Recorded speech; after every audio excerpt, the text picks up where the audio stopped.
Now, coach of Spanish Town Primary, Neria Barrett, is banking on his boys to help him land the title at the upcoming Insports Central Primary Schools Athletics Championships.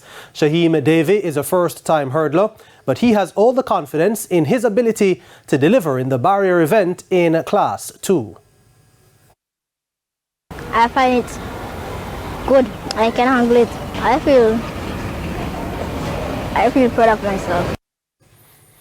Now, Giovanni Findlay will be participating in the championships for the first time. Findlay will be doing the Class 1 sprint double, and he explains why. Because mother name wants to send me, sir. I understand that you're doing some good times. How do you feel about the times that you're doing?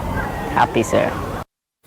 Meanwhile, Barrett says his team is ready for the challenge ahead of the May 8 to 10 championships to be held at the GC Foster College. Our preparation is going on fine so far. We are always behind in field events, so we improve and that this year we get a new coach, Mr. Dennis Alexander, and he's working very well with those kids. Principal Rajay Curlew says the team is getting the necessary training, which includes bringing in an additional coach to help with the high jump, long jump and hurdles to help prepare them to take a shot at the championships.